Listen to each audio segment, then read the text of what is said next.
Fala galera, tô aqui no meu canal, mais uma vez hoje feliz, realizando um sonho. I just spoke, I did the introduce, Yep. and say this is my big dream, follow and find you, stay close to my big hero, and I'm so happy because you know, the guys know, the Brazil love this guy. Yeah.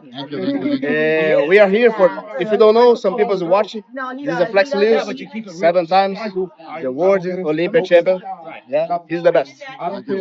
But for me, the inspiration is just not about how much medals you have, but I like how you take care of your life, your family, your gym. You're successful, you know.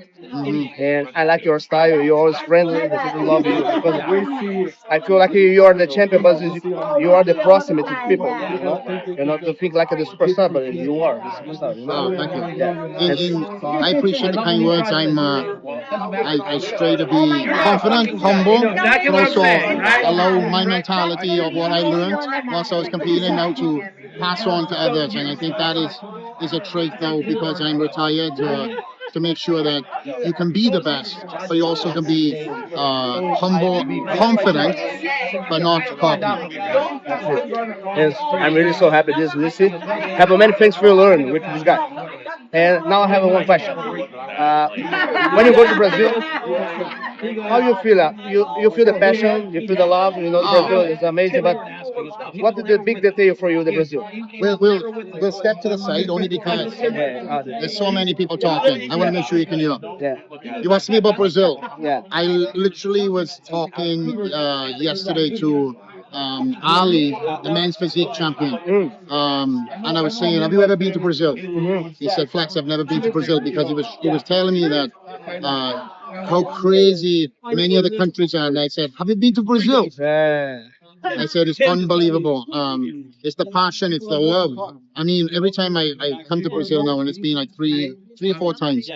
Every time I step off the plane, somebody who works at the airport that doesn't look like they even train is like, 'Hey, I'm not allowed to take a picture. But can I take a picture?'" That is the start. And then, as you know, last time when I came to Brazil, I had to change hotels 3 times because everybody knew where I was at. But I love that too, because it's just the passion, it's the love you guys have for the sport of bodybuilding and fitness. And it's just the way that you look at the athletes and inspire, you know, to be in their shoes too. You know, you go to different countries, you know, people will line up and they will get excited, but then you line up in Brazil, there's a whole different kind of excitement. And that's why you guys got the athletes you do on the stages. And this is why you win in the shows now in multiple different divisions all around the world of fitness and bodybuilding. Yeah, I know this. I feel this like today. I come here, my friend. Here's more quiet, you know. People's really live, but New York Pro, come on. For me, need more energy. We need to shake this, man. So, but in Brazil, we have this. Well, here's my energy. Yeah. I just for the fans to know. Yeah. I didn't have time to even do my hair because I woke up. I woke up, and it was when the 212 started. My alarm didn't go off, so I grabbed a cup of coffee. So my apologies if my energy is not there this morning. Amazing. Oh, here we go. But now the last question. Yeah. It's about my personal question, but for the other guys. I want to be a professional. Yeah. But the read is my big dream. I love. But my big dream is to be. I have a more financial, take care of my life, my daughter. This is a big dream. But again, you know this way is hard. What advice you can give from me for all other guys, probably more news, wanted to be professional? What the big point? Because it's not about just professional. Right. Have the details, you know. You know all the details. You're talking about being a business bodybuilder. About the business bodybuilding, yeah, about the you know about the supplements, training, the drugs, but what the balance about this? For example, I tried tokens in the maybe 1 year ago. I spoke with the Nihil. Yeah. I think he know the way. Yeah. But again, I can take some advice with you, you know, the guys because maybe don't have access, but yeah, have a balance about it because we know it's not about just too much drugs or too much this. Have a balance. Yeah, you said the word. It's balance, right? And if you have the mentality about drugs, then your physique is never going to be the best because a lot of these athletes who have their mentality, when I got into bodybuilding, thank God I met Neil Hill. It wasn't all about drugs. It was about the beauty of bodybuilding. It's about structure. Is it going to take you longer to put that frame muscle on? Absolutely. But it's going to be quality. It's going to be dense. And then obviously for me, having my first child, during my Olympia run, it was the balance. What made me get better was the balance of making sure that I am dad. Because my kid doesn't care or know about the multiple different things that I've got going on in my life. She only knows when dad is there. And when dad is there, she knows and she can have fun. But also it's just making sure that, I'm putting in the time that's needed for bodybuilding. And then I need to put that time in for my family. And that's what made me better. Because the more that I was involved in my kids' lives, the more I was finding the adequate time to put into bodybuilding. My mentality, and you can ask half of this, was when we turned up at the gym, that was my job. All bodybuilding. When the gym was done, I was done. The 2 hours I was in the gym was all about training. Yes, you still have to eat your meals and not miss your meals. That is a no given. But again, if you're consumed with bodybuilding over and over and over again, it's not good.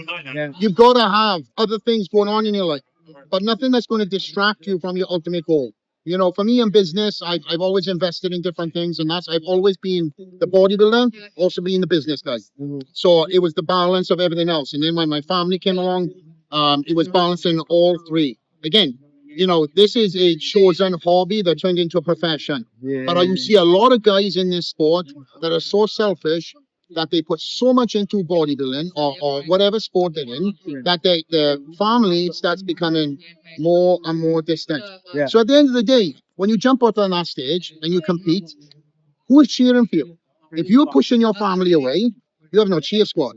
So why are you doing this, right? You can get the fans cheering for you, or you can get but when you go back to your hotel room, it's a very lonely place. When you're on the road, if you have nobody to call and speak to, it's a very lonely place. So the motivation comes from the family, the motivation comes from within.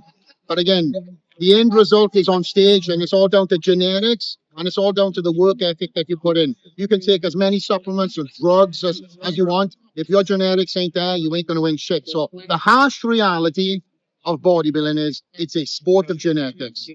You're either born fast or you're not fast. You can make yourself faster, but if you ain't the genetic specimen like Usain Bolt, the fastest guy in the world, he was fast and born fast. He just made himself faster. In bodybuilding, it's the same thing with genetics. It's a hard thing for people to find out and listen to. But again, when you're talking about the Mr. Olympia, you're talking about the best 10 guys in the world. That is 1% out of them 10 guys. It all comes down to this. Who wants it more? Who's cheating and nobody sees shit? Who's pushing themselves harder? And also, who's taking the adequate rest that is needed? Because more is not better. So today, you're going to get to see the best guys in the world. But even if you look at the top 10 in the New York Pro, there's always going to be that one guy that separated himself away from the pack. And then that one guy goes to the Mr. Olympia, and then he becomes 10 guys that are chasing that 1%. So it's all down to this, and it's all down to genetics. And then the rest of the stuff is all bullshit. Because a lot of people talk about this stuff, that stuff, but you have to see who's talking about